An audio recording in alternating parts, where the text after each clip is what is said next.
Yes, so that we want to come to the G. Or the budget drum, you to go to Palabi, Takuno, double them to the cover. If I get a pattern that bagay talk, dollar man, money, no pattern. Yaku, Sanya, no sending my why them landed today, and then you would again. Yaku, to kill Mantarakui, for a good talk to say songs of argument. They will not go so no harm, they just said the same. You go up on the cross and then you buy your liberty. Ask me your mum, we could go there with the Canada. So no joke, but Nasa and Simon to wait to make up. No moment, again, you go ask Hello. When you go back to leave on to Masatago. When you bring me there, and you're new, you follow. No people again, it's all stop, please, stand up, please.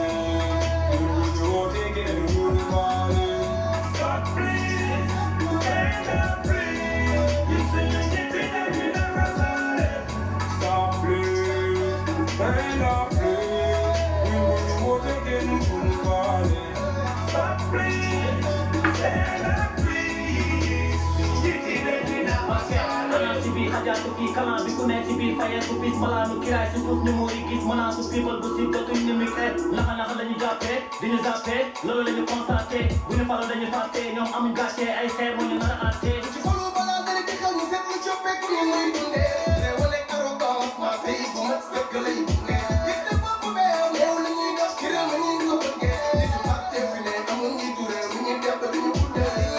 du job wala di root Macky Wade ak Senghor bi fa taxoon ñu lool jot na régime na moo dañoo tayle Senghor di ñu gàll ki boor fenn ak sàcc ki woor jóg nañ gas la mi ñu aiguisé wu doy na di masla ñu déguisé wu léegi ñëpp a dëggu feeñ seen i déggu pour am réew bu dëggu wàccal xeex ko sëtu tey la ko may pour sa leega si maam bu tuumal ay plante ki maam ñu xaaratuñ yomal xiyaam bu jaree ñu teg ay bu saxal si jaam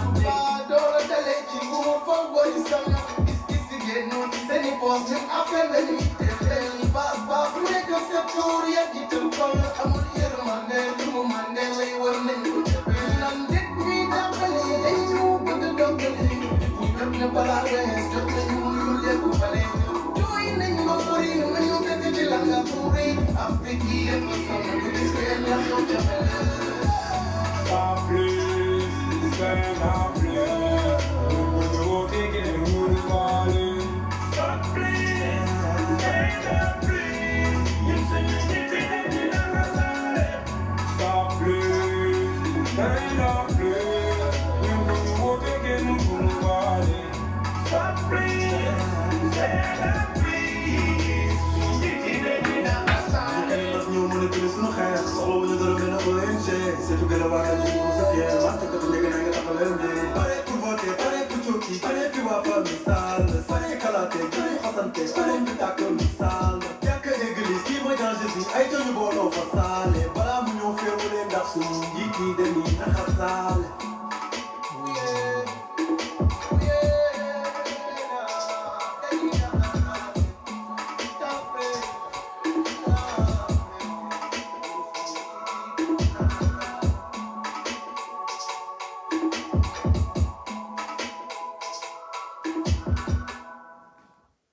salaamaaleykum les patriotes salaamaaleykum gars yi maa ngi ziar ñëpp maa ngi ziar patriote yu Sénégal maa ngi ziar patriote u Pastef maa ngi ziar waa mafia bi kaj bi maa ngi leen di ziar bu bare non maa ngi am na problème donc maa ngi ziar ñëpp du nuyu ñëpp bëggoon def partage ak yéen encore une fois benn live bu gaaw tey nag bu mu yàgg quoi wax dëgg fa yàlla donc comme dëkk bi Sénégal dafa dëgër dafa màcc dañuy xalaat aussi gars yi nga xamante ne nii xëy na connexion bi dañ ko soxla pour massifier quoi du nuyu suñu frère Ndongo Diop ak suñu frère yi nekk ci prison yëpp suñu frère yi Macky Sall kidnappé di leen def leen xeexukaay comme moom amul leneen amul beneen solution def leen xeexukaay mais de toute façon dina leen bàyyi bëre bukk ak mbaam la rek waaw bëre bu keeg mbaam la rek danga leen dina leen bàyyi ci nii wala ci ndële di ziar sénégalais yëpp di ziar patriote yëpp. Donc voilà comme ni ma ko waxee mu bëggoon ñu waxtaan bu gaaw quoi waxtaan bi nag dama koy commencer ci émission bi xam naa ma ne émission Birame Souleye Diop l'administrateur du parti dem def émission ak Pape Ngagne Faram Facce ñu gis ay commentaires yu bari man nag lenn laay njëkk a def mooy dama koy remercier di ko encourager di ko féliciter voilà dama koy remercier di ko encourager di ko féliciter voilà man en tant que patriote boo xamante ne nii projet laa sekk ak moom man jàpp naa ne il m'a bien représenté parce que dafa am loo xamante ne nii yenn patriotes yi bu ñu ko soxlaa ci suñu ñi nga xam ñoom la ñu jiital parce que nag Pastef comme li ñu ko xamee parti la boo xamante ne ni mu bindoo dafa ubbeeku comme li ñu koy waxee Pastef moo ñëw samp ne ci biir parti bi li ëpp solo ci parti bi mooy le militant engagé muy man la mën na nekk man mën na nekk militant engagé bu nekk ñi ñu xam ak ñi ñu xamul donc c'est nii Ousmane xëy na Ousmane moo gën a engagé xëy na Akon la xëy na Medina Rahman la Madina Rahman tey juuma ci tur bi voilà xëy na anyway Sow Kiné xëy na voilà mais en tout cas c'est le militant le plus engagé mais nag gis nga nekk militant le plus engagé Pastef bindoo noo xamante ne nii c'est le don de soi pour la patrie benn ñaar mu bindoo waat noo xamante ne nii ku ci nekk rek yenn saa nga tibb sa aw kii def ci sa énergie xaaroo ci lenn yow yaa ciy def nit nag bu tàmmee di def dara di def lennam wala ay mbiram ci mbir souvent dafa am lu mu ciy xaar wala dafay jàpp ne am na cër bu mu ci moom cër boobu nag militant bu ne am na ko mooy am un regard critique par rapport ak ni ñu koy defee seulement nag Pastef parti politique la du parti réseaux sociaux yi comprendre nga que maintenant qu'on pose un débat sur tel ou tel ci réseaux sociaux yi man ça ne me pose pas de problème maintenant bu ñu demee ba ñenn ñi génn ci cadre parti bi ñëw di teg débat bi man rafetluwuma ko parce que Birame Souleye communication la defi woon yow bu fekkente da nga jàpp ne sympathisant nga wala militant jàpp ne communication yu baaxul yow mi toog ci réseaux sociaux yi di ko fa wax déjà yow sa communication baaxul ça veut dire que yow tu es pire yow ko bu fekkente ne laa entre guillemets dañu nekk émission bi entre guillemets dinaa ci ñëw ñi jàpp ne baaxul ñëw waxee ko ci réseaux sociaux yi bu dee militant lañ wala sympathisant ñoom bu fekkente ne émission baaxul ils ont fait pire que émission bi waaw parce que je pense que bu fekkente ne yow projet bi moo la ñor nga nekk un patriote Issa bu ñëwee def fii nii toog fii live def ak ay toj-toj mais defar ko et puis c'est tout loolu man loolu laay wooyee un patriote mais defar ko gàgganti ko boo ko mënul wax ci direct nga jaar ci parti bi sax toogal yow sa plateforme yi nga am nga defar ko teg sa xolaat te doo ko sax tudd loolooy bëgg projet bi parce que nag amuñu ay wàlliw de muy Ousmane Sonko ak ku muy mënti nekk encore que dañuy ñëw ci benn affaire man fii ma toog ni di live kenn mënul fexe ba ma live ni ma ku nekk ni mu bëgg ma live wala ku nekk li nga bëgg dégg ci live nit mënul fexe ba man ma am maqaama def loolu moom mënul nekk waaw Ousmane Sonko sax buy def direct nit mënul fexe ba mu defal ku nekk patriote bu ne li mu bëgg loolu mënul nekk léegi Birame Souleye c'est l'administrateur du parti Birame Souleye c'est un jeune sénégalais administrateur du parti bu juddu 2014 mu bokk ci ñu ko toog tey 2021 mu nekk le plus grand parti du Sénégal maanaam Birame Souleye c'est celui qui administre le plus grand parti du Sénégal tey parce que ku nekk li nga bëgg gis ci nit ki rek ngay xool parce que analyse bu subjectif weesuwul nii la waroon waxe fii la waroon waxe lee la waroon waxe tooguñu fa xamoo ci yenn condition la toog xamuleen lu mu wax ak Pape Ngagne xamuloo moom par rapport ak ñi mu waxtaanal parti bi information yu ñu jot ak ni ñuy toogeek li ñu wër ñoom ñi nekk en confrontation directe ak nguur gi xam tous ces éléments là man mënuma toog fii di ko xam bu pare nag waa ji weesuwul nit léegi yow bu fekkee da nga bëgg a gis si moom nii lay waxee nee lay waxee fii la waxee ne la waxee libre nag nga def loolu mais man bëgguma gis loolu xam nga ndax bëgguma gis loolu parce que ci biir émission bi yëpp waxul lu parti bi waxul jalgatiwul texte parti bi yaa ngi dégg waxul lu waroo ak li parti Pastef li tax ñu bokk projet bi waxul lu contradictoire ak loola dafa ñëw def émission ñu pose ko ay question mu répondre ko en son sens moom ni mu sentir noonu la ko war a répondre réponse yi mu joxe nit mën na ci am appréciation yu bari comme ni ko Ousmane Sonko di defee comme ni ñu koy defee ci alxuraan bi di ko defee ci bible bi di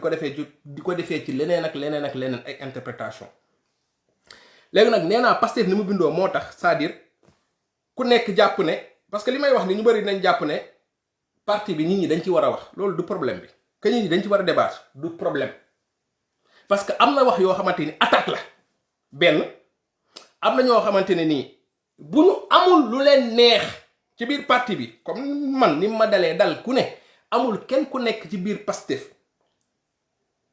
am lu ko fa neex am lépp neex ko amul kenn ku nekk ci daayra amul kenn ku nekk ci kuréel amul kenn ku nekk ci mbooloo la nekk ci am ci mbooloo ba yëpp neex la amul fenn amul Pastef amul kenn loolu yàlla may ko benn mbooloo parce que ay nit ñu wute yàlla sax noonu la bindee àdduna dama leen bind wutale leen pour ngeen daje les gens doivent être libres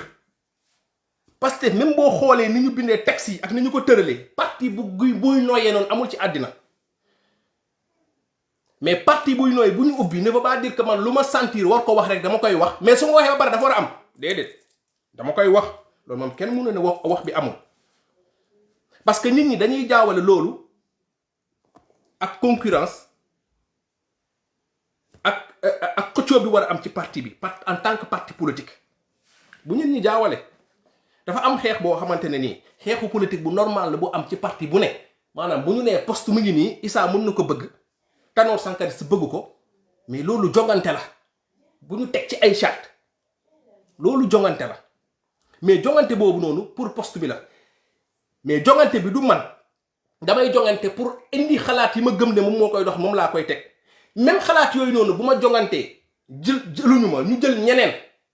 man samay xalaat ak samay doxalin dama koy téye bu Issa live fii nii wala Issa di déglu Tanor live wax lu wute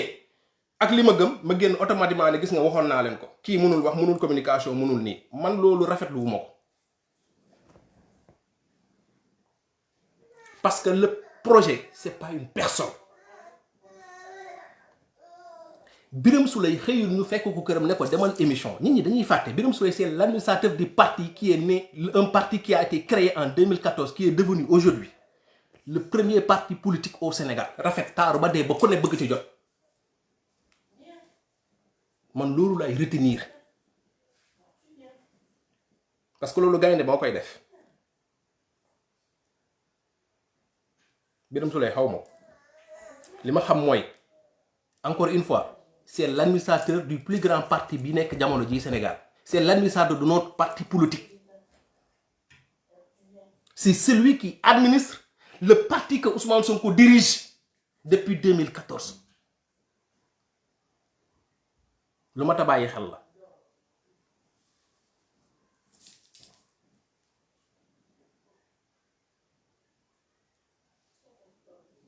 lu mat a bàyyi xel la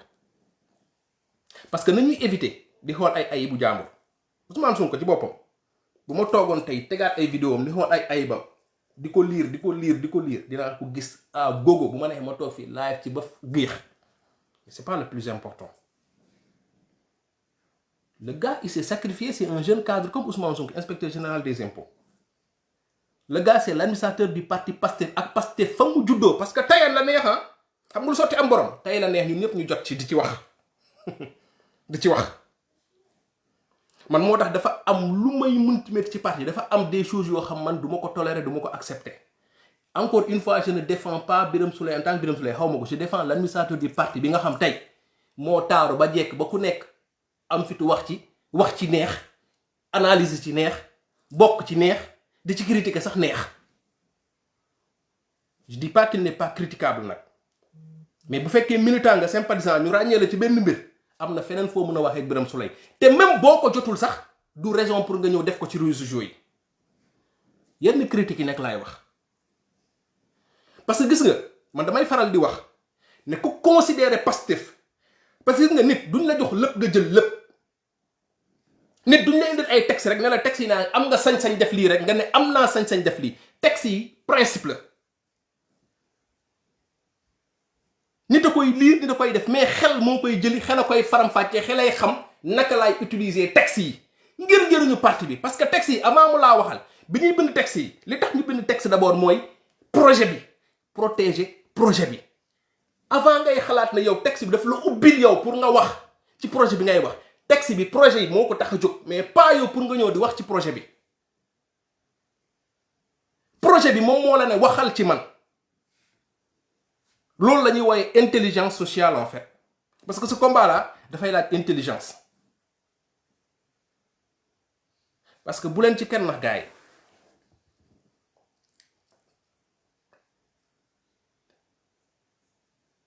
Macky Sall mii ñu xam tey mooy Macky Sall bu 2014 mooy Macky Sall bu 2016 bu 2017 ba tey gàddu parti Pastef jamono ji Sénégal yombul mais c'est une fierté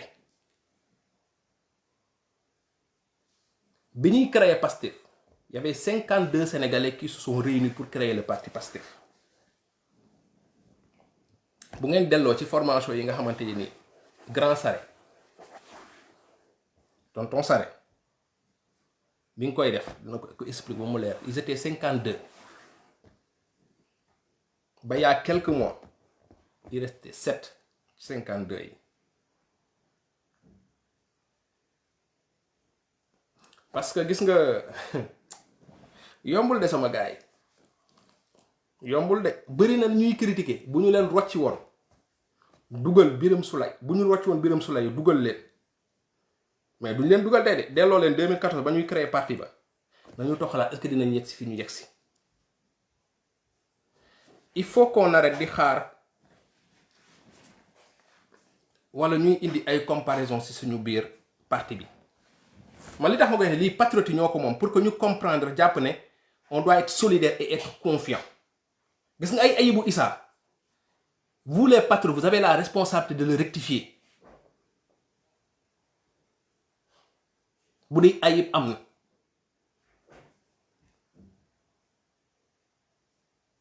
bu dee ayib am na bu dee erreur am na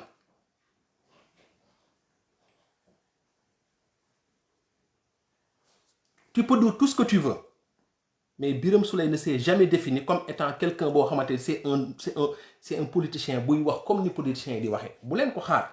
Ousmane Sonko il a un passé syndical Bassirou Diomaye il a un passé syndical mais au-delà de ça ku ci nekk tu as ta propre ku ci nekk am na personnalité ku ci nekk am na lu ko yàlla bindee am lu mu ko may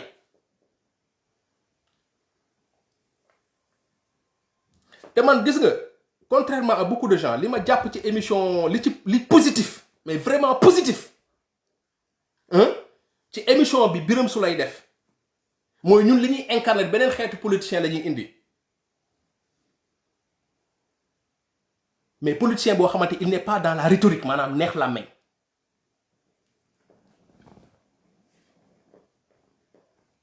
parce que pour man ñun li ñu waroon mooy ñu tibb ci li mu wax pour wax sénégalais ni lii en réalité moo war a nekk un débat en réalité Pape Ngagne mën na am sa façon de faire émission mais Birame Souleye li mu ko wax ci biir wax mooy il faut qu'on parle des choses qui sont essentielles en fait Birame Souleye c'est le genre de politique yi nga xamante nii fulla ak fayda bi ñuy incarner ci mbedd bi moom la ñuy incarner ci plateau te man loolu laa bëgg man loolu laay ñaan Issa man ni may live yi dama bëgg bu ma génnee ci live bi ñuy dund ak man ñu xam ne man lii laay dund loolu la indi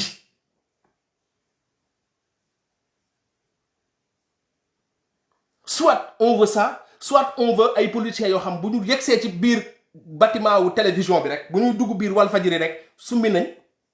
yére papa bi yëre musulman bi yëre catholique bi yëre séeréer bi yëre jullit bi yëre waxkatu dëgg bi yëre taalibe cheikh bi yëre bayfaal bi teg nañ ko fële léegi sol lañ yëre politicien bi nga xam may na leen nu leen neex ñu waxee en fonction des questions ñu fent rajaxe maanaam indi yeneen le gars il est venu cru comme ça nii laa mel nii laay live nii laay def te képp koo xam boroom xel nga da nga war a xam ne kii ci dëggam la ne mu juum ci dëggam la ne mu ñàkk juum ci dëggam la ne l'authenticité la vérité parce que ñun ñoo wax sénégalais ci ay changement il faut que aussi ñu intégrer leen dans leur tête que même Pape Ngagne bu dee émission show la bëgg sax show bi dañ ko war a centrer ci loo xamante ni dafay amal njariñ Sénégal man ce qui m'a énervé au contraire ci émission bi mooy après tout ça émission bi après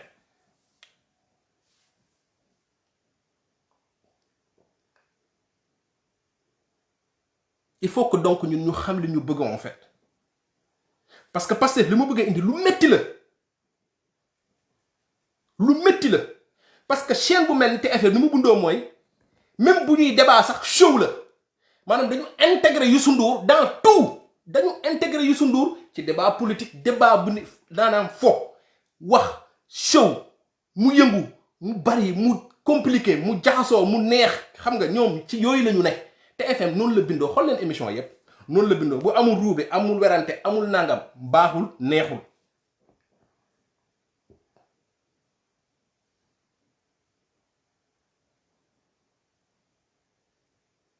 maintenant nag si vous voulez des politiciens yuy wax waxu politique yuy politique comme avant yuy wax ay wax yu neex ay toog fii Issa di wër di laayam di nangam sangam dem leen APR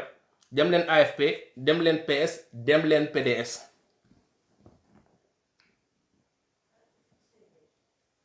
si vous voulez nag des gens yoo xamante nii li leen intéressé mooy njëriñu sénégalais yi des gens yoo xamante nii dañuy poser un débat technique ils sont pas là pour dire ku gagné ils sont là pour dire des choses waxee ko nuñ ko war a waxee parce que Pastef nag loolooy dooleem de Ousmane Sonko bi mu fiy door a génn di wax lu ne dégg nañ ci waxam lu ngeen wax lu nit wax tey si Birame Souleye rek wax nañ ko Ousmane Sonko wax ji dafa dëgër amagul expérience xam nga c'est pas des politiciens mu leen di duma rek lu ñu wax ci Birame Souleye mii wax nañ ko ci Ousmane Sonko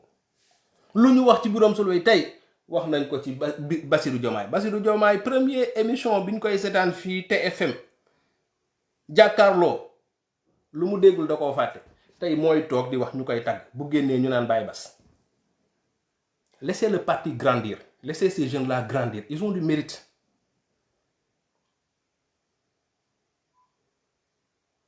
on peut taper sur eux mais soyez plus intelligents que ça en fait ñun ñi nga xam gëm nañ projet bi nañu fi nekk xalal pour même bu erreur amee sax jóge Ousmane koy mënti nekk ñu xool nu ñu koy jubante nu ñu koy defee nu ñuy fexee ba mu yegg ci kiiwu ci xelu sénégalais yi ba mu mun fa dugg en fait mais nañu éviter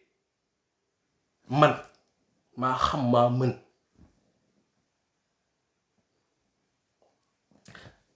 parce que même conception bi jàppoon que ne Pastef est un parti élitiste sax ñu ngi réussir di ko dindi di ko kase li ñu jàppoon ne Pastef parti wu ñun ñu jàng la ñun ñu am niveau d'étude la parti wu intellectuel la sax loolu ñu ngi ko commencé di kase li ñuy wooye intellectuel entre guillemets l'un des meilleures sorties d'un cadre de Pastef bi ma mës a seetaan ba ma nokkee Pastef ba tey Cheikh Thioro moom moo ko def waxuma bi gën a baax de mais l'une des meilleures sorties bi responsable Pastef def ma seetaan ko ba mu jeex Cheikh Thioro moo ko def biñ ko invité Walfadjri il a été extraordinaire il a parlé patriotiquement il a parlé toubama mouridement sénégalaisement kenn tegu ci baat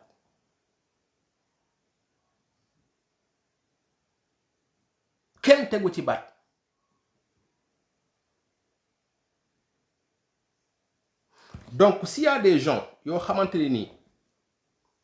dañu am constipation intellectuelle wala dañu am benn gloutonnerie intellectuelle ba jàpp ne il faut que ñu déglu leen dañu jàpp ne dañu leen war a déglu ba occasion bu ñu am rek profitoo ci nañu teggi seeni tànk projet bi du ñoom du kañuy tontu du ñuy wax du Birame Souleye maintenant nag débattre dans le cadre du parti dafa am entre militants débattre dans les réseaux sociaux dafa am ce qu'ils veulent nag s'attaquer à Birame Souleye qui se dévoile bu ñu attaquer qui s'attendent à ce que mafia bi ñëw wax ak ñoom parce que Pastef nag noonu la bindu looloy politique ñun dañuy defante waaw li ma wax leer na de ñi nga xamante ne nii ils sont dans le cadre du parti s'il y a des perfections à faire au niveau de ku mënti génn même Ousmane Sonko bu génnee régler leen ko seen instance su parti y a assez d'instances pour lijjanti ko fa waxtaane ko fa ñi nga xamante ne nii mën nañ teg un débat ñu waxtaan amul problème mais ñi nga xamante ne nii dañu jàpp ne ñoom dañu war a ñëw jëflante bu ñu làqatu ñu ñëw taxaw ñu jëflante parce que nag Birame Souleye fa mu demoon ñun la fa demal ñun la mu fa waxal nañu li parti bi di doxe waxu fa lenn luy teggi valeur ak principe yi parti bi di doxal wane na fa fula wane fa fayda ñi bëggoon nag mu toog fay taasu amuñu ko parce que taasu yëkkati ko du nit kooku dafa am nu mu bindoo ak nu mu mel noonu la téyee parti bi ba ñun ñëpp ñu jot ci foo muy leer de waaw parce que da ngay dégg débat bi si ñeen di ko yëkkati sax mel ni le gars émission bi mu def elle est lamentable le gars dafa taxaw ak Pape Ngagne affronté ko wax ak moom bu leen fàtte ne Pastef dafa am benn particularité avec la presse sénégalaise et particulièrement la TFM man awma problème Pape Ngagne bokk na ci journaliste ci TFM yi nga xam man awma ak ñoom problème man dama jàpp ne sax Pape Ngagne c'est un anti-système ku ko weddi demal nga dégluwaat émission bi mu def moom ci boppam ci émission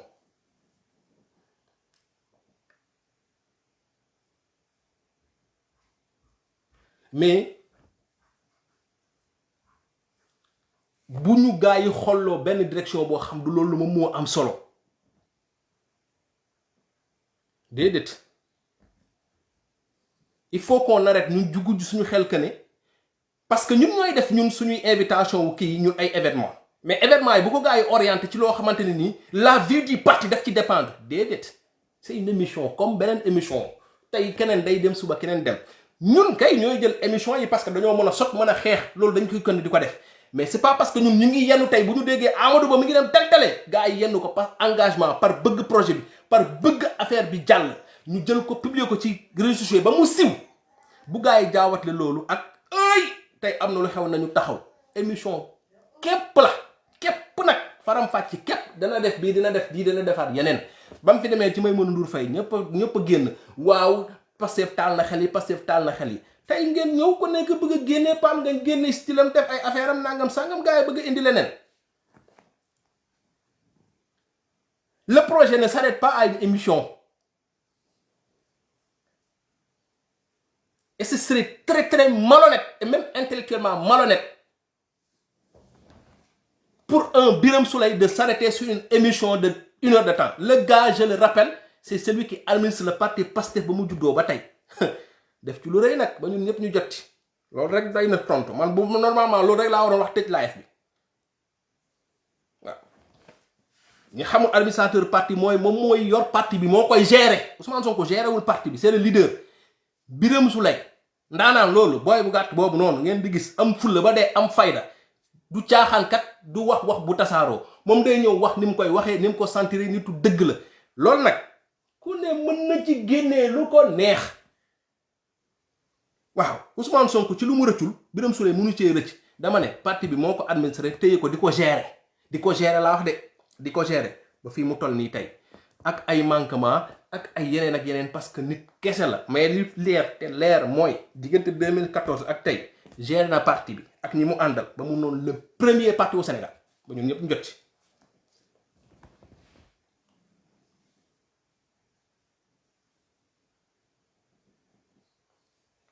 moo tax ñun patriote nañu def très attention qu'on s'arrête pas sur ça léegi benn cas bu xëyoon génn parti bi nag il faut qu'on apprenne à aller au-delà de ces choses là yi ñu nit ñi bëgg a indi pour seeni mbiru bopp seen intérêt wu bopp. Beaucoup de gens qui viennent waay tapé nii wala benn groupe pseudo intellectuel yu daje ci Twitter bi di waxtaane yu kenn xamul yaakaar ne ñoom Sénégal ñoo ko gën a maîtriser de bout en bout dem leen ci terrain bi wàcc leen ngeen ñëw politique. C'est trop facile de s'asseoir d'écouter un gars mais nit koo déglu Cheikh Anta Diop bu toogoon di def conférence bu paree nga gis loo mën a wax ci moom donc loolu du débat je suis désolé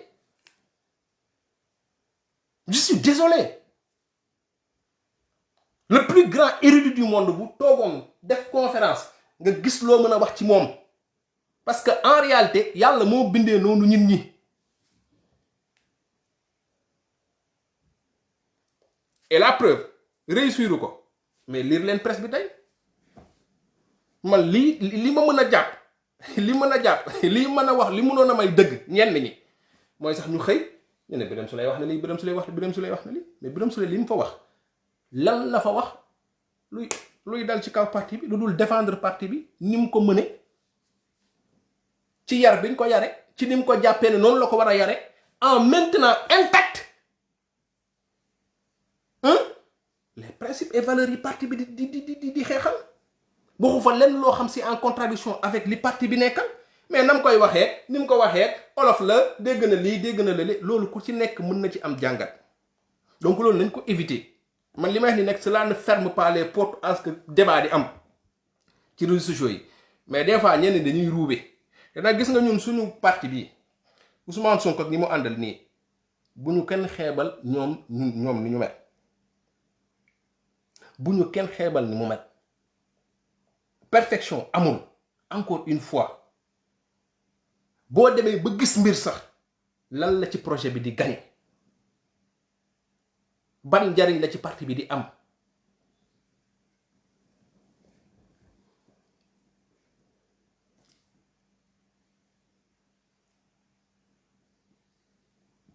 les gens sont tout le temps là diw nii la waxee man je les attends à ce que si nañu waxtaane ay stratégie comment faire pour faire voter les primo-votants comment faire pour amener les Sénégalais à voter faites des contributions foofu lañ période bi ñu toll nii parce que ci ay contributions la ñu toll mais ku ci nekk boo fi bëggee nekk di xool li keneen ak keneen def ñun ñëpp ñu génne du sotti parce que ku ci nekk cun rek yaa ngi gis yoo xamante ni doxul mais mbooloo moo mel noonu mais waroo gis loolu des fois da ngay dégg yenn waxtaan yi t'as l'impression que non Pastef tas na alors que Pastef mi ngi duma gars yi matin midi soir cellules yi di jolli fu ne gars yi di yokku Sénégal on ne parle que de Pastef Macky Sall fu mu génn ñu naan ko Ousmane Sonko des fois benn détail bu ndaw day am nga yaakaar ne yéey Pastef tas na mais ñii lan moo leen dal lu xew lu may xëy naan nii lu xew te ngi xëy na da nga yaakaar ne non parti bi tas na parce que y a un pseudo intellectuel wala benn Issa bu toog fii te di def de la masturbation intellectuelle di dugg ci ay débat yoo xamante ni nii ku ci nekk mën na ci am gis-gis mais duñ la indil loo xam lu ni teg ci loxo la parti bi di màgg ki yor loolu yépp parti bi li muy màgg di rëy yépp ki ko yor de moom la ñenn ñi di ngawte ci réseaux sociaux ndax nee nañ dafa def émission toog ak Pape Alé Niang Pape Ngagne Ndiaye wax ak moom dëgg fulla ak fayda pare dem yoonam wax fa ay dëggam yu leer naa ñu dem yoonam ku nekk mun ko jàngaree nu ko neex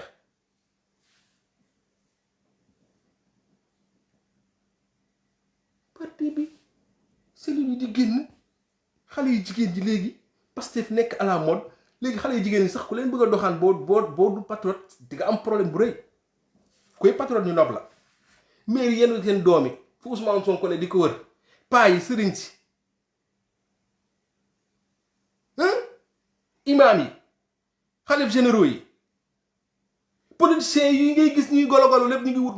nuñ koy jegee mais benn Issa day génn fii wii wax benn affaire gars yi génn da ngay yaakaar ne Pastef tas na ñun ñu nekk les gens se tuent weekend bii rek je connais des patriotes yoo xam ñu ngi dugg ci àll di dem di samp ay cellules parti bi di màgg ñu bëgg ñu indil ay débat wu émission ñun patriotes yi nañu dépasser émission yi projet bi du ay mbiru émission ak ku muy mënti nekk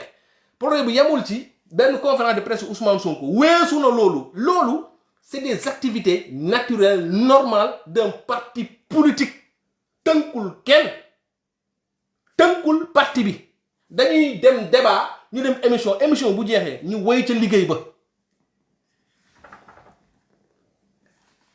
mais parti bi mi ngi toj Sénégal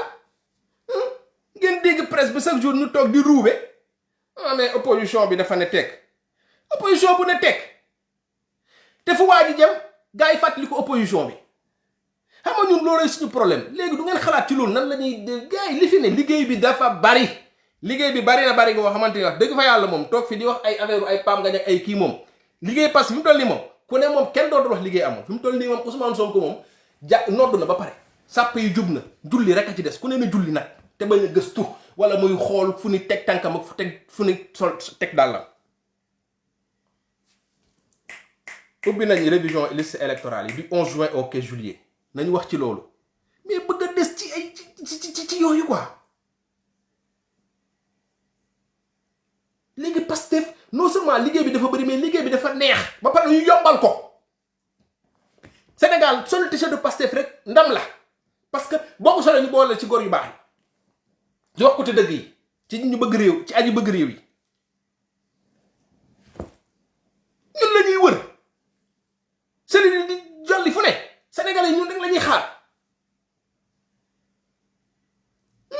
mu am ay góoru yàlla yu koy xeex di ko xeex te nag góoru yàlla yooyu am benn particularité namuñu woon dara ñoom ñëpp c'était des cadres yoo xam nice tranquille dëggee ñoom Ousmane ak ñoom Birame Souleye ñoom Bassirou ak ñoom it ñoom ñëpp ku ci neexoon nga toog fa nga toog di lekk la ngay lekk mel na nga war a mel ak sa njaboot teewul ñu téye combat bi dóor xeex la ñu rek ñun xamuñu sax lu ñu rek ba yegg si fii affaire bi yomb nag ba dee ñooy toog fii tag Ousmane Sonko vie yu ñëw ma commencé ratatati di wax ñu naan Issa yomb ba dee ñenn ji bëgg a jël la fekk ñu ne parti bu ubbeeku la boo xam ni di militant bi da ngay wax ama sénégalais moom da nga koy naan acca ci benn mbir rek moom mu ëppal quoi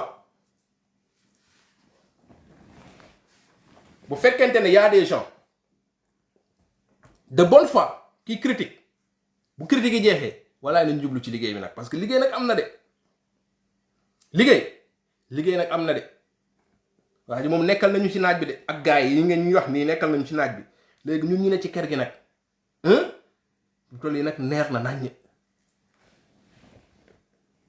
ma ñëw ci gars yi ma ñëw ci fan yi yaa ngi dégg gars yi naan ci émission boo dugg rek gars yi naan la xam nga Sénégal dañuy génne ay termes yu bees te ñun suñu yenn journalistes yi plus malhonnête que yenn journalistes yi da ngay toog émission Macky Sall ñu fekk ko mois de mars mu teg complot ñu fekk ko février ba mars tàllal ko teg ko benn xolal marathon di ko duma di ko dóor muy daw di ko dóor moo gars yi ba ñu xolal ñu moom Sénégal ñun lijjanti Sénégal Ousmane Sonko jéggi Sénégal dugg Afrique tas àdduna mars la xew mars avril mai Macky Sall di door a génn ci ruq ba mu nekkoon ngay toog télé dem Fatick waaye comme nee nañ seen doom la wallahi topp leen seen doom yi rek di leen yuuxu seen doom yi rek bu ngeen yuuxoo seen doom ji seen sët danañ leen yuuxu ngeen Fatick waaye di leen topp seen doom ji rek di ko yuuxu rek seen sët danañ leen yuuxu parce que seen sët danañ da ngeen am ay compte ngeen rendre seen sët Macky Sall c'est un Fatickois mais c'est pas un Sine yéen waa Fatick xam ngeen bu baax li may wax Macky Sall c'est un Fatickois mais du Sine parce que nag affaire mi ngi bëgg a ruru ñàkk fayda ngeen baal ma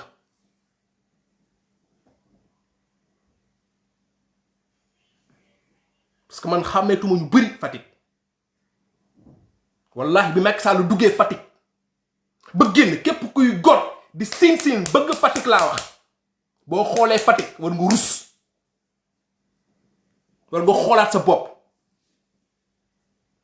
wala da ngeen dëkk Fatick mais bëggu leen dëkk bi bëggu leen Fatick parce que loolu mënul nekk Macky mënu leen yabee noonu loolu mënul nekk mais comme nee ngeen doomu Fatick la da ngeen koy jàppale leen doomu Fatick fàtte leen seen doom yeeg seen sët yi ñëw après bu subaa ngeen di comprendre parce que Macky du fi sax ak ñun ñoo namoon jàppale Macky Sall bu doon nit la bu doon bu baax bi booy wax nag mais li may wax nii xam nga la moo tax wax ak waa Fatick neex ku ci xëy yeewu sëlmu xool Fatick rek gis li may wax moo tax mu neex mu yomb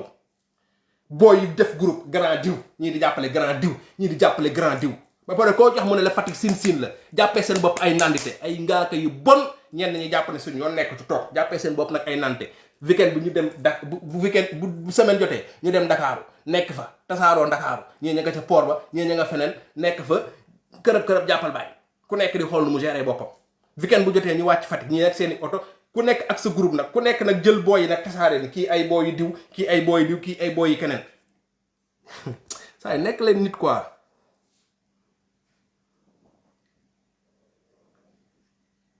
nekk leen nit quoi gan gi du moom quoi gan gi Fatick waa la mais c'est pas un sin ñi may waxal nii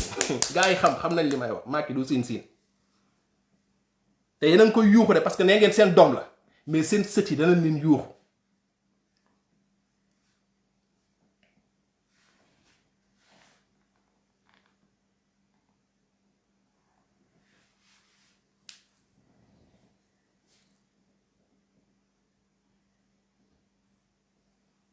gis naa koy ruube ñoo naan je suis pas d'accord avec Ousmane Sonko mais Birame Souleye est quelqu'un de qui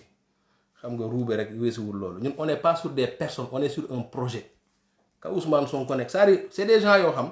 moo tax c'est-à-dire y a un langage patriotique boo xam boo da ngay dem ko comprendre ba pare nga door a ñëw suñu live ngay ruube y a un langage patriotique quand tu nous parles de Ousmane Sonko ñun suñu yoon newu ci Ousmane Sonko jullit la ak murit la ak tijaan la ak ibaadu la ñun intéressé wuñu Birame Souleye nii mu mel ak na mu mel intéressé wuñu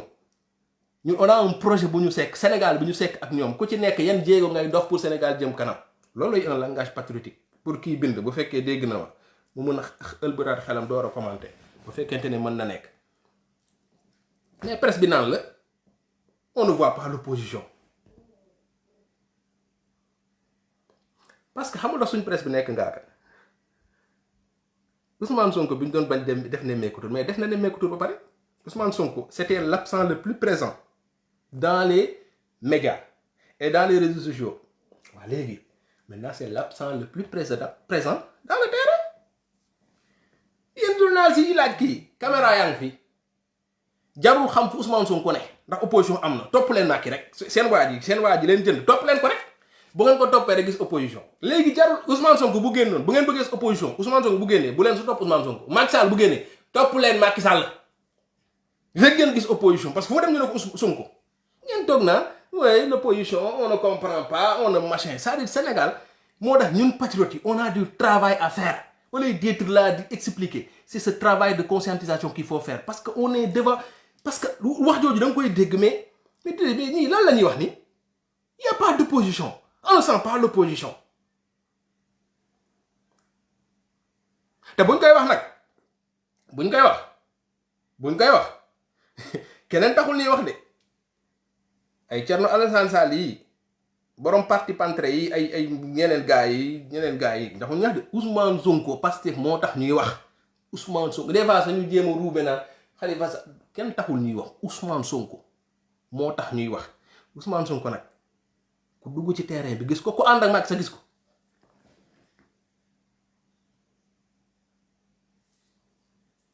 donc foofu ngeen war a comprendre que ne c'est-à-dire ils n'ont plus de matière en fait barke Dembo Ndiaye ñu doon wax Ousmane na bu ñuy wax Ousmane opposé wu pour suñ presse bi war nañ leen di vaar aussi barke Dembo Ndiaye avant yii di am da nga doon toog naan la opposition amul parce que taay Ablaye Wade wallaahi moo tax ku ci teeyul moo tax patron ñun nañu teey quoi c'est que ñun yàlla def ñu sutaal ñoom un leader boo xam c'est il est hors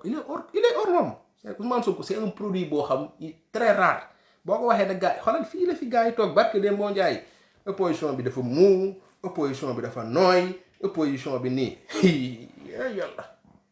yàlla nee na li Balla Moussa Balla fa na wax yàlla bu lay taal say noonu la lay xambe février mars du wax jooju doo dégg journaliste wax ko Sénégal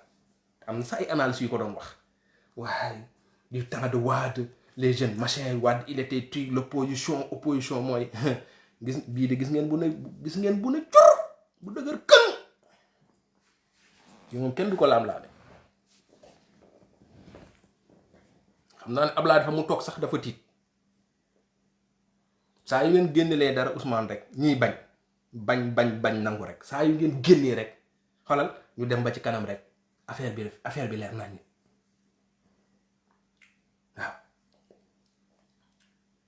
waaw c'est un jeune xam nga waa ji ñëw jël mënul politique waa ji ñëw teg ay stratégie am jël Macky Sall xoolal naan ko nii di ko touche 1 2 3 di ko dugal di ko rocc di ko génnee ba dugal ko fi mu ko dugal te moom kese ko mën a génne nag gaa yi naan amul expérience étatique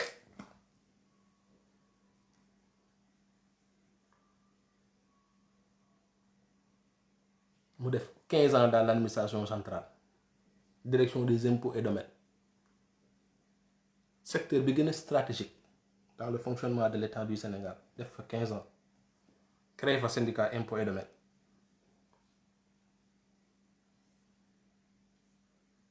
ba pare ànd ak ñuy gérer état parce que Sénégal boo déggee ñu naan la amul expérience état mooy xam nga ñan la ñuy wax politiciens yi maanaam nekkul ministre Farba Senghor nekkoon na ministre ban expérience état la am c'est que dafa am ay questions yoo xam Sénégal moo tax aussi Pastef foofu mën naa fa d'accord ak ñenn ñi il faut que ñu parce que y a des questions yoo xam quand même day ñëwaat am na question yoo xam bu ñu ko posé benn yoon ci débat warul ñëwaat ci beneen débat am na yoo xam journaliste ñu ngi koy waxtaanee parce que am na question yoo xamante ni Pastef xaw ma na ngeen koy defee yéen ñu yor communication mais il faut ngeen ut ay tontu clé xam nga soxor clé bu soxor boo xamante ni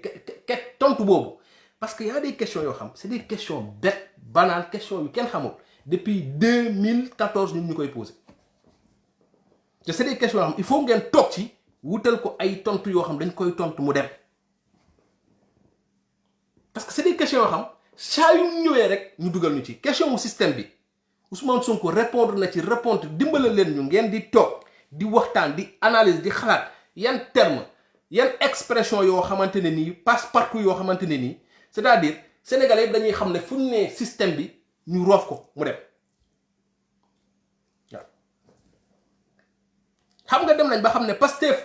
ñoom xam nga ñi di fi toog naan Pastef non ñooy jëndal suñu bopp lii ñooy jëndal suñu non le don de soi pour la patrie loolu sénégalais yi déggul tubaab sax xam nañ ko c'est-à-dire des ay clés yoo xam parce que y a des questions yi Ousmane Sonko amul expérience d'état un journaliste qui le pousse à Ousmane Sonko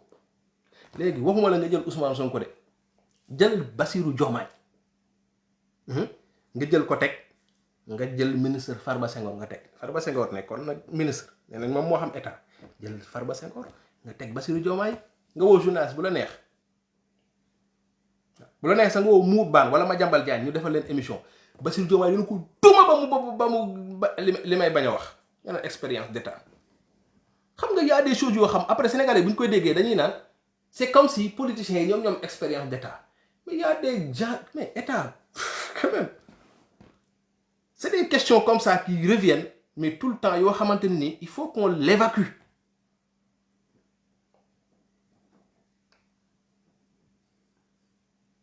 te loolu ñun ñëpp il faut que ñu liggéey si Ousmane Sonko mënul gën a set loxo ci politiciens yi fi ne yépp man moom laa jàpp moom laa xam moom laa gis moo fi gën a set loxo gars yi di ñëwaat ci ay ba tey journalistes yi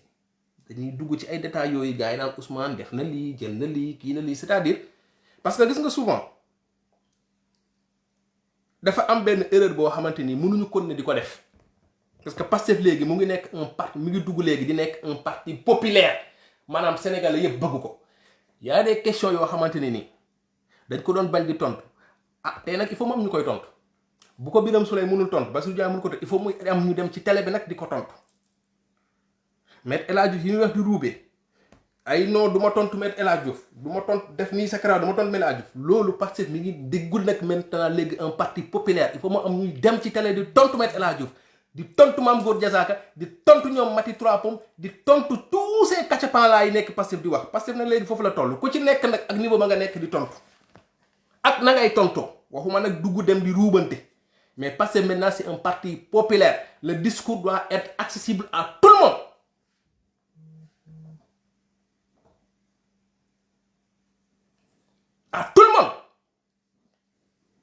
amatul loolu de du ma tontu kii bii nii du ma tontu Aïssatou Diop Fall déedéet bañ a tontu dañ koy tontu on tontu tout le monde léegi tout le monde ñun ñi ñu mën a tontu si réseau dinañ leen tontu mais communication bi aussi quelque part nañu ko yaatal ba ñu am ay maire yu jonge ay maire yu pànk yu patriote nag waxuma ay maire yu dem di xuloo di ruube ñoom ay paa yoo xam yu taxaw yu am xam-xam yu mën a wax dem diine ak jamono wax fa yu baax am ay xale yu jigéen yu rafet yu am maana am leneen ak leneen ak leneen am ay bayfaal yu dem am ay lépp di dem voilà ñëpp di dem am say sportif des gens yoo xam qui parlent sport dem ci ay émission sportive di wax lépp c'est-à-dire lépp fa lañ toll maintenant Pastef c'est un parti populaire parti boo xamante ni mi ngi ci gox-goxaan sénégalais yëpp a koy bàyyi xel léegi donc man lenn bu fekkente ne mën naa ko gis ci côté communication mooy le profilage c'est le même profil loolu moom yàgg naa ko wax Birame Souleye ak Bassirou ak Amadou ak Citizen ak nangam c'est le même profil ñoom ñëpp c'est des jeunes intello machin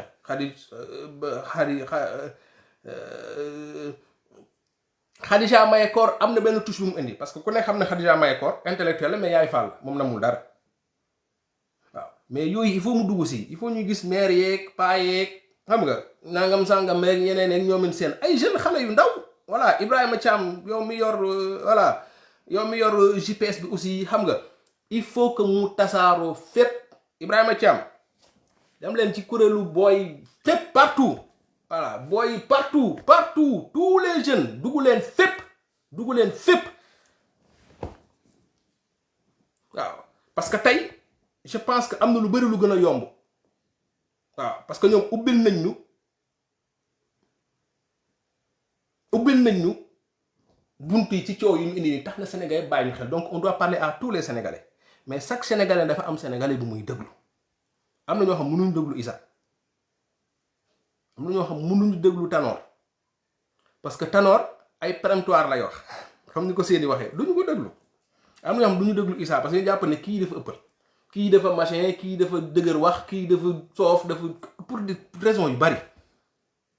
donc de ce fait loolu c'est pas à notre niveau loolu aussi parti bi il faut mu diversifier quoi xëy na ñu ngi ciy liggéey parce que parti war nañ ko yaatal mais boo xoolee Citizen ak Amadou Ba benn la Amadou Ba ak Bassirou Diomaye presque benn la Bassirou Diomaye ak Birame Souleye presque benn la Birame Souleye ak Ousmane Sonko presque benn la c'est tous ay jeunes intellectuels bokk benn génération bokk benn âge nekk ay technocrates il faut yeneen nag dugg si dugalal leen ñu maire yi ana maire yi man des fois ma gis ay maire yu pànk yu baax maire yu sénégalaises maire yoo xam day ñëw tagal ñëw toog mën a bokk ak Mame Diarra Fam émission mun a jox ba xaw ma ministre xaw ma lan intap xaw ma yooyu noonu toog émission wax saa ñun yooyu aussi bëgg nañ ko loolu aussi war nañ ci liggéey suñu maman may mun a jéy liggéey leen ci maire yeeg paa yi génn émission bu ne ak ka ca war a dem émission bu nekk ka ca war a dem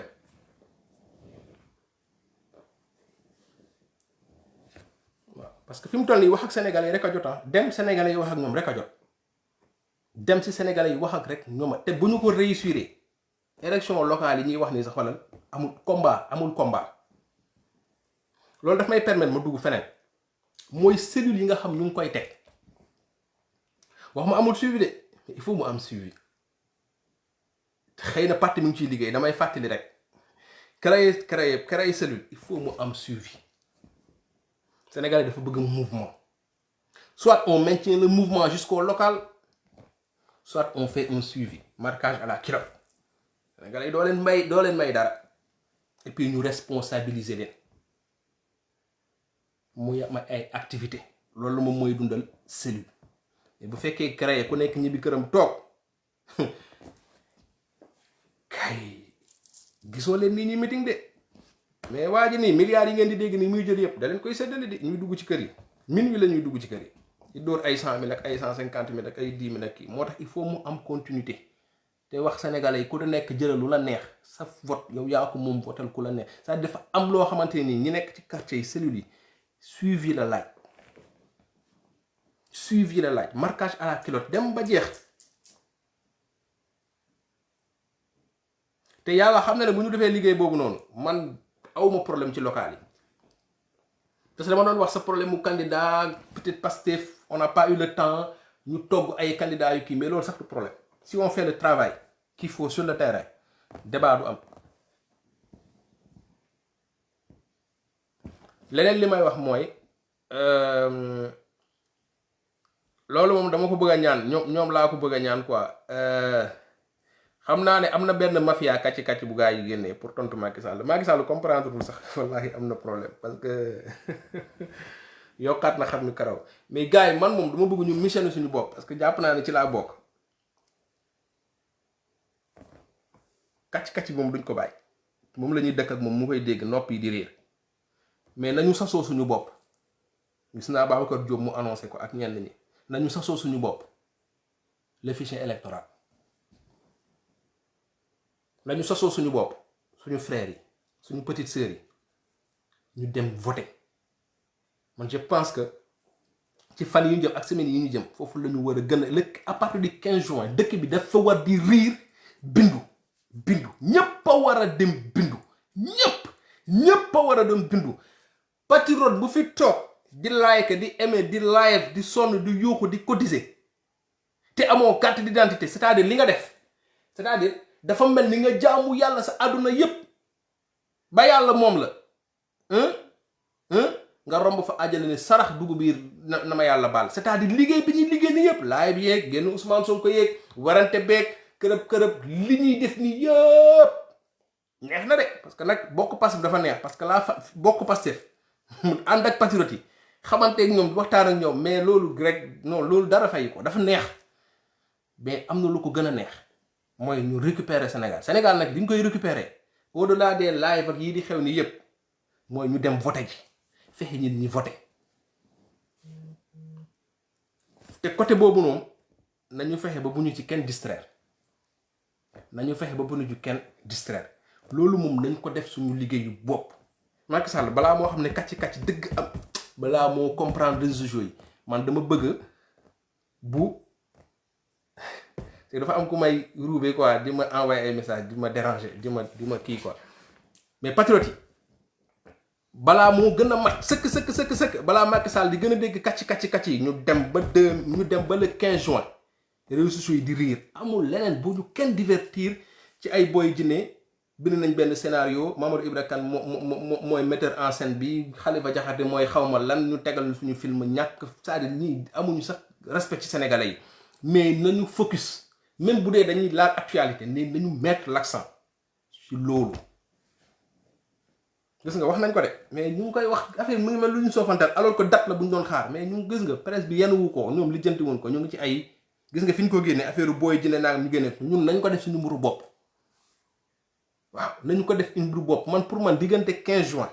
ba 15 juillet la xaw ma ñun ñëpp dañu war a taxaw ci loolu dañ ko war a lijjanti ba pare parce que loolu mooy armement bi loolu mooy ñu armer suñu bopp armer militant yépp ba xam ne ñëpp pare nañ ba mu leer nañu fii càcc mënatu fi am waaw c'est très important affaire bu ñun ñëpp a war a pare ñi pare daas leen denc toog mais yéen ñi pare bu leen jàpp ne concerné wu leen yéen a war dem ànd ak ñi pareegul ñu gunge ñëpp conscienter surtout les jeunes les primo-votants c'est des millions yoo xam ils sont acquis à la cause du Pastef de Ousmane Sonko yaa loolu benn travail bu extraordinaire la bu ñu war a def waaw ci 1 mois boobu noonu bu ñu ko lijjantee ba matal ko après ñu continuer waajee ci kàcc bi ba xam fu ñu jëm ba mu xam fu ñu jëm ak moom du comprendre sax voilà gars yi bëgguma woon laaj bi gudd mais malheureusement voilà mais maa ngi ziar ñëpp di nuyu suñu frère Ndongo Diop encore une fois di fàttali Macky Sall rek que ne Ndongo Diop moo ko ëpp bopp te wallahi ci bàyyi ko rek lay def da koo defar ndongo donc na gën a dëgër rek te xam ne Macky da koo defar rek voilà da koo defar rek voilà Macky da koo gën a man loolu laa gëm Macky kuy xeex ak moom ci projet bi xeex ak moom xamal ne lay defar mënul feew dara l'exemple te Ousmane Tounkara mi ngi fi ñu ngi koy ziar suñu frère boobu noonu donc voilà gars yi di leen béggee yéen ñëpp di ziar ñëpp je vais juste prendre 5 minutes pour lire commentaires yi xëy na peut-être am na lu ma waxul wala lu ma abordé wala peut-être fu ma juumee je sais pas mais daal nañu focus sur l'essentiel quoi voilà nañuy partager suñu frères yi nekk ci émission bi di ko kii mais le Pastef ne s'arrête pas à une émission télé wala émission rajo wala demee noonu ñun nañ ko vulgariser te yem foofu bu fekkente ne am na lu ñu waxtaan war a waxtaan suñu biir ñu waxtaanee ko entre part ba mu yegg fa mu war a yegg bu fekkee am na lu ñu war a débattre nag ñu débattre ko mais kuy ruube toog di ruube nag réseaux sociaux yi moom ñun taluñu loolu quoi on a mieux à faire am na leneen lu ñu tal te loolu intelligence sax mayewu ko quoi waaw Pastef dañ ko war a aar ñi gàddu Pastef dañu leen war a aar voilà ak seeni qualité ak seeni défaut dañ leen war a aar waaw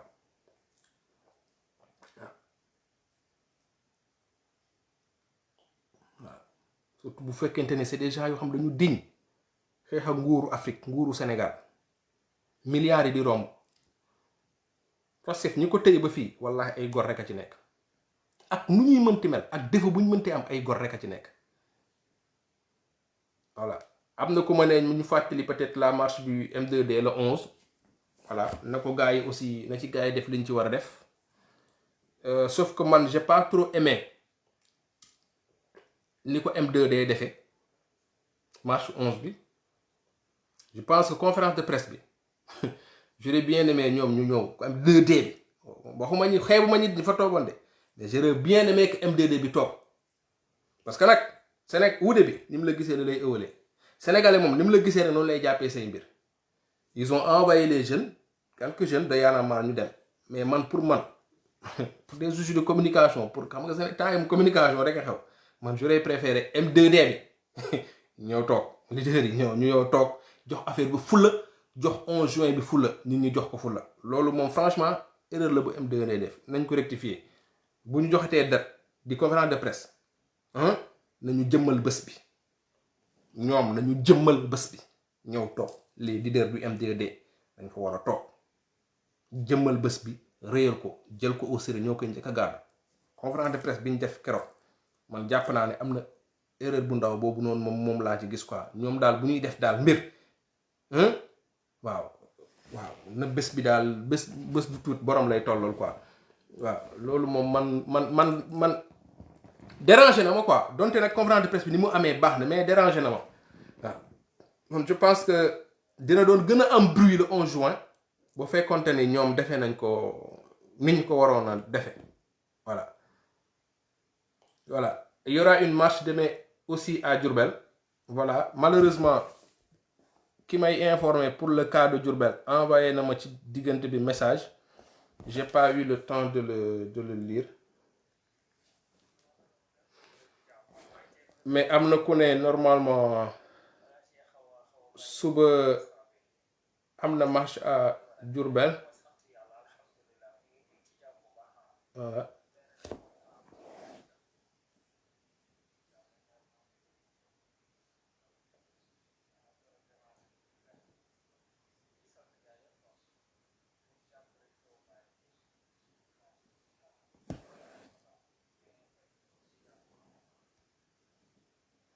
voilà Ndongo Diop mi ngi ci jàmm la wax tey rek amoon na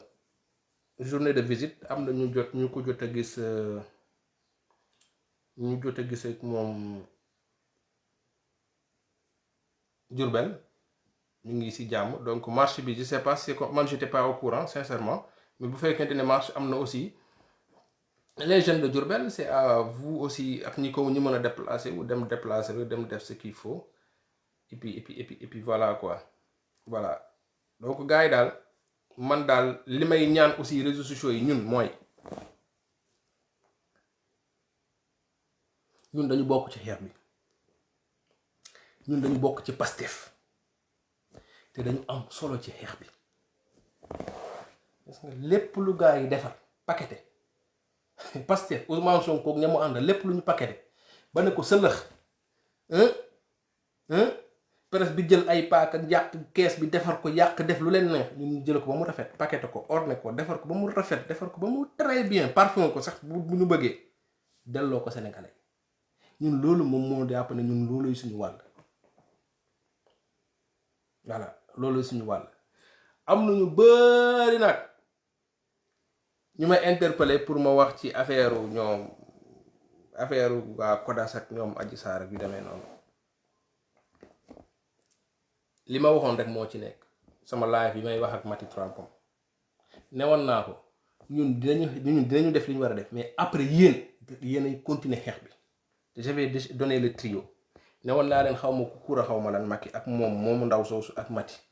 ñoom après danañ ko seq seen biir dana am nu mu ne parce que c'est-à-dire ñoom li ñuy yuuxu nii ngeen di gis nii ñuy wax nii coow li moo bari rek fit gi ñuy jaay coow li moo bari rek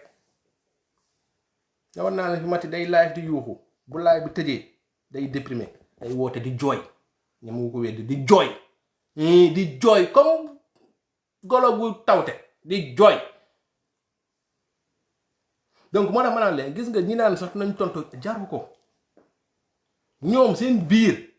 dañu nu demante seen biir nañ dem ba ci kanam am na lu ngeen ci am Fatma Danso am na yu mu ci commencé di génnee ñooy demante seen biir ñun li ñu waroon def nañ ko mooy démasquer leen ñëpp xam nañ fi ñu far li ci neex nag mooy fa ñu far nañu yaakaar mënuñ ci ñun te rafetal ay ni waaw donc nañu continuer ci leneen ñooñu aussi buñ ñu divertir le 15 juin semaine prochaine liste électorale yi bindu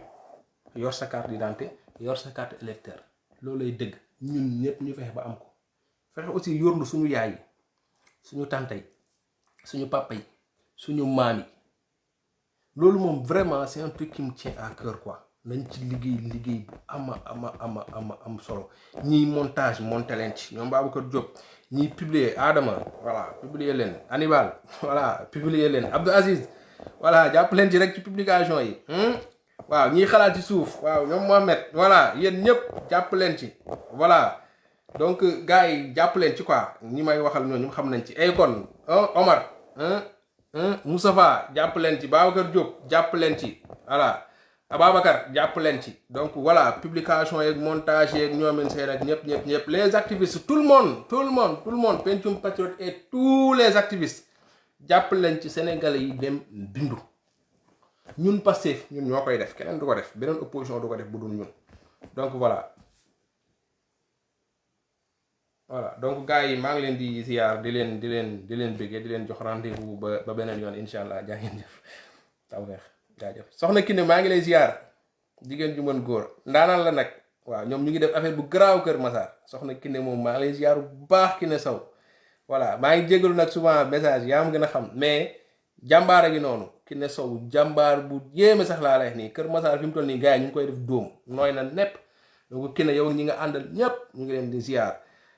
maa ngi tëj mais mënaguma tëj parce que Nit Dof le 24 juillet bu leen ko fàtte show of the year bu Louga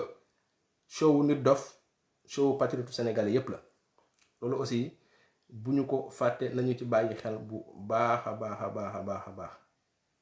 voilà Papis nee na tu as fini ma connexion donc fii laa yemale live bi gars yi maa ngi jégalu borom connexion yi soit damay bëgg mu def 30 minutes mais bon voilà mooy loolu donc maa ngi ziar ñëpp yaa ngeen jëf taw feex